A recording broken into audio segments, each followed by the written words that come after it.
మీ ఫోన్లో సిగ్నల్ లేదు, కొంచెం కట్ అవుతోంది. కొద్దిసేపటి తర్వాత మళ్ళీ యాడ్ అవ్వండి, ఎక్కడైనా కారు పక్క కప్పుకొని. ఈలోపు ఒక్కసారి నేను వెంకటరెడ్డి గారితో మాట్లాడే ప్రయత్నం చేస్తాను. వెంకటరెడ్డి గారు, అంటే విద్యా వ్యవస్థకి సంబంధించి, లేకపోతే విద్యలో జరుగుతున్నటువంటి పొరపాట్లు, నిర్లక్ష్యాలు, వేటికైనా సంబంధించి అసలు విద్యాశాఖ మంత్రి కూడా లేకపోవడంతో వీటిని పట్టించుకునే నాదుడు కూడా లేకపోతున్నాడు. అంటే ముఖ్యమంత్రి గారు స్వయంగా దాన్ని అట్టిపెట్టుకున్నారు, హోంశాఖను కావచ్చు, విద్యాశాఖను కావచ్చు. కాకపోతే వారికి ఉండేటువంటి బిజీ షెడ్యూల్లో ముఖ్యమంత్రిగా ఈ శాఖని కొంత నిర్లక్ష్యం వహిస్తున్నారు అనేటువంటి ఒక విమర్శ కూడా వినిపిస్తోంది ఇంటలెక్చువల్స్ దగ్గర నుంచి కూడా. ఎలా చూస్తారు ఈ అంశాన్ని? డెఫినెట్గా. ఎందుకంటే రాష్ట్రంలో కాంగ్రెస్ ప్రభుత్వం వచ్చిన తర్వాత వచ్చి 15 ఏళ్ళు అవుతా ఉంది. ఇప్పటివరకు దానికి విద్యాశాఖ మంత్రి కూడా లేక, డెఫినెట్ గా ఎందుకంటే ఇది ఒక పెద్ద డిపార్ట్మెంట్. విద్యాశాఖ అనేది ఎంతో మంది స్టూడెంట్స్ తో ముడిపడి ఉన్న శాఖ కాబట్టి డెఫినెట్ గా మరి దానికి ప్రత్యేకంగా ఒక మంత్రిత్వ శాఖ ఉండాలి, మంత్రిగా ఉండాలి. విద్యాశాఖ మంత్రి ఉంటే ఇట్లాంటి పొరపాట్లు జరిగే అవకాశాలు ఉన్నాయి. ఎందుకంటే కొంత సూపర్విజన్ కానీ, లేకపోతే మీటింగ్స్ కానీ, లేకపోతే ఈ కంట్రోల్ కానీ, ఇవన్నీ కూడా విద్యాశాఖ మంత్రి ఉంటేనే ఇవన్నీ చేసే అవకాశాలు ఉంటాయి.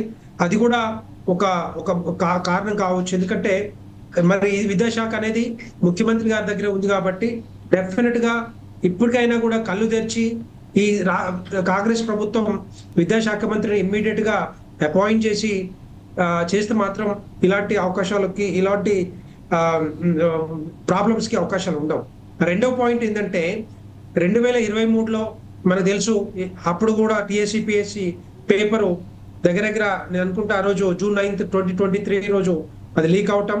అక్కడ ఆ టైంలో చాలా వరకు కొంత దగ్గర 49 మందిని అరెస్ట్ చేయడం, దగ్గర 1.63 crores ట్రాన్సాక్షన్ జరగడం, ఇవన్నీ కూడా ఇట్లాంటివన్నీ కూడా ఏమవుతుందంటే దాని మీద మరి ప్రభుత్వానికి కంట్రోల్స్ లేకపోతే వాళ్ళు ఇష్టానురీతిగా అధికారులు ఎవరు పట్టించుకుంటారులే, ఇదే మన గవర్నమెంటే కదా, ఇష్టం వచ్చినట్టు చేద్దామని ఆలోచన ఏమైనా ఉందా? ఇప్పుడు అంతకుముందు హిందీ పేపర్ కూడా 10th పేపర్ April 4, 2023 రోజు కూడా ఎగ్జామినేషన్ స్టార్ట్ అవ్వగానే వాట్సాప్ లో ప్రసారం అయింది. సో ఇవన్నిటికి కారణాలు ఏంటంటే అధికారులు ఇష్టానురీతిగా వాళ్ళు ఇష్టం వచ్చినట్టుగా చేస్తా ఉన్నారా, ఎందుకు పట్టించుకోవట్లేదు, ఎందుకు కంట్రోల్ లేదు, ఎవరు వీటిని డిస్ట్రిబ్యూట్ చేస్తా ఉన్నారు, ఎవరి చేతుల నుంచి ఎక్కడికి పోతా ఉంది, ఇవన్నీ కూడా చూడాల్సిన బాధ్యత ఎడ్యుకేషన్ డిపార్ట్మెంట్ మీద ఉంటుంది, ఆయా మంత్రిత్వ శాఖ మీద ఉంటుంది, సూపర్వైజ్ చేయాల్సిన బాధ్యత అధికారుల మీద ఉంటుంది. కానీ ప్రతిసారి కూడా ఏదో ఒక రకంగా ఎక్కడో ఒక దగ్గర లీకులు ఇవన్నీ ఇచ్చుకుంటూ పోతే ఏమంటే డెఫినెట్ గా తెలంగాణ రాష్ట్ర విద్యార్థులు ఎవరైతే ఉన్నారో ఇవంతా కొంత అయమయానికి గురే అవకాశాలు ఉంటాయి. ఈ జాగ్రత్తగా మరి చూడాల్సిన బాధ్యత వీళ్ళు తీసుకోవాలి.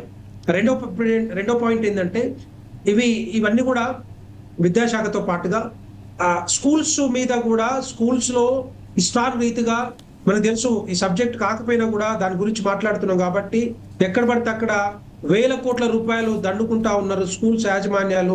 వాటిని కూడా ఇప్పటివరకు కూడా కంట్రోల్ చేయలేని పరిస్థితి. తెలంగాణ రాష్ట్రం వచ్చిన తర్వాత 10 సంవత్సరాల కాలంలో అలాగే అయిపోయింది. ఇప్పుడు కూడా ఎక్కడ కూడా కంట్రోల్ గా ఉండట్లేదు. వేల కోట్ల రూపాయలు మరి తల్లిదండ్రుల దగ్గర నుంచి, మరి విద్యార్థుల దగ్గర నుంచి ఈ యాజమాన్యాలు వసూలు చేస్తా ఉన్నాయి. వాటిని కూడా కంట్రోల్ చేయాల్సిన బాధ్యత తీసుకోవాలి. ఒక విద్యాశాఖ మంత్రి ఉంటే వీటి మీద కంట్రోల్ అయ్యే అవకాశాలు ఉంటాయి, లేకపోతే కష్టంగా ఉంటుంది. ముఖ్యమంత్రి గారి మీద ప్రెషర్ ఎక్కువగా ఉంటుంది కాబట్టి వాటిని కూడా మరి ముందుకు తీసుకెళ్లాల్సిన బాధ్యత వీరి మీద ఉంటుంది. ఇవన్నీ కూడా ఏంటంటే అంటే ఒక్క పేపరు, ఎక్కడ పేపర్ బదులు ఒక పేపర్ కానీ, పేపర్ లీకులు కానీ, వాట్సాప్ లో ప్రసారం చేయడం కానీ, ఇంకొకటి కానీ ఎట్టి పరిస్థితుల్లో అలాంటి జరిగితే స్ట్రింజెంట్ యాక్షన్ తీసుకోవాలి, లీగల్ యాక్షన్ తీసుకోవాలి. ఎందుకంటే విద్యార్థుల మనోభావాలు, వాళ్ళ మానసికంగా కుంగిపోయే అవకాశాలు ఉంటాయి, రేపొద్దున ఫెయిల్ అయ్యే అవకాశాలు ఉంటాయి. ఫర్ ఎగ్జాంపుల్ ఒక పేపర్ బదులు ఇంకొక పేపర్ ఇస్తే మానసికంగా వాళ్ళకి మనోధైర్యం తగ్గే అవకాశాలు ఉంటాయి, వాళ్ళు చదువుకున్నది కూడా మర్చిపోయే అవకాశాలు ఉంటాయి, రాసే అవకాశాలు లేవు. సో దానివల్ల కొంత మార్కులు తగ్గడము, ఫెయిల్ అవ్వడం అలాంటి జరిగే అవకాశాలు కనుక ఎట్టి పరిస్థితులు వాళ్ళ మీద యాక్షన్ తీసుకోవాల్సిన బాధ్యత కలెక్టర్ గారు చెప్పారు. ఆల్రెడీ ఇమ్మీడియట్ గా రెస్పాన్స్ ఇచ్చారు. సో వాళ్ళ మీద ఎంక్వైరీ చేస్తా ఉన్నాం, దర్యాప్తు చేస్తా ఉన్నాం, చట్టపరంగా చర్యలు తీసుకుంటామని చెప్తా తీసుకోవాల్సిన బాధ్యత. ఓకే వెంకటరెడ్డి గారు, ఒక్కసారి రామ్మూర్తి గారితో మాట్లాడతాం, వారు ఏదో చెప్పాలనుకుంటున్నారు.